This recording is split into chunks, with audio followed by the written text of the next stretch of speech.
Week goes on with an ongoing shortage of listings and a hyper sellers market. Folks have been asking me recently whether we're in a housing bubble, and based upon the information we're seeing right now, we can just say that we are not in a housing bubble, and I'm going to explain the reasons for that momentarily. But suffice it to say that we follow the data very closely, and it's our intent to provide you with the latest, most relevant information that you need for your housing decisions.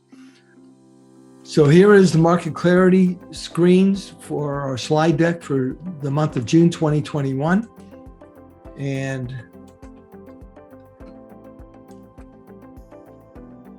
here is a snapshot as to why we're not in the housing bubble.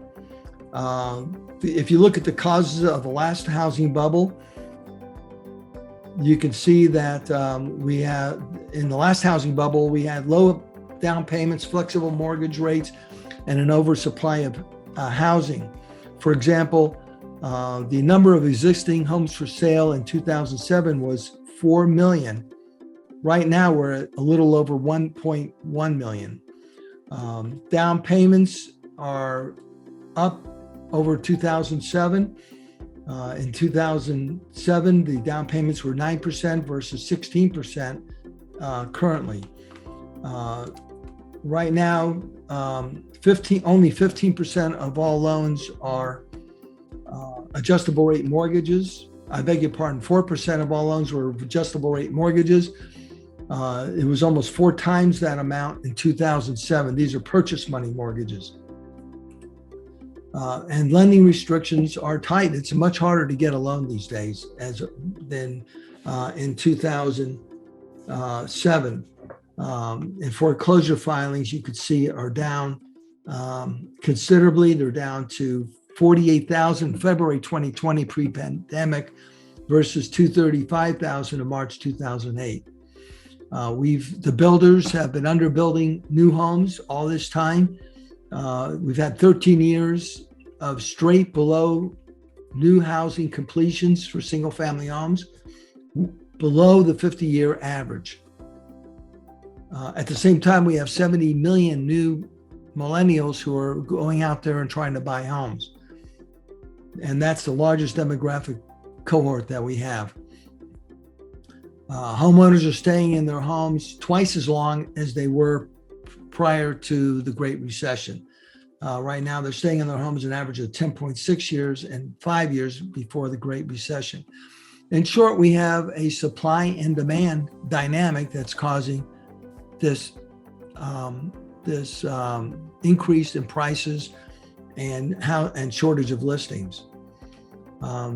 You can also see that the household debt service ratio for mortgages as a percentage of total disposable income is about half of what it was in pre-pandemic. At that point, it was 7.21%. Now it's 3.45%, and that's for all homes. And mortgage credit availability index, which is published by the Mortgage Bankers Association, is about as low as it's ever been since 2004. So we have a supply and demand dynamic as opposed to a housing bubble. But of course, we're going to keep watching the data and keeping you updated as we go. Let's take a quick look at what's going on in the Santa Clarita Valley. Active listings are down 39% versus last year. And last year was down 31% over the prior year. Pending sales are up 26%. Even though active listings are down, pending sales are up 26%, and closed sales are up 69%. Both of those metrics, pending sales and closed sales, exceed the 2019, the comparable period for 2019, which is pre-pandemic, which is probably a better baseline. The June median sales price is at an all-time record of $729. Single family homes are at $805. And as usual, these charts are based upon 90 days worth of aggregate data or 3 months worth of aggregated data for the Santa Clarita Valley. Days on market is fallen to 6 days, a little less than a week. And we're at less than 1 month's worth of active listing inventory. So that concludes the market update presentation for the month of June 2021. We are going to be sure to keep you updated as events unfold on a monthly basis.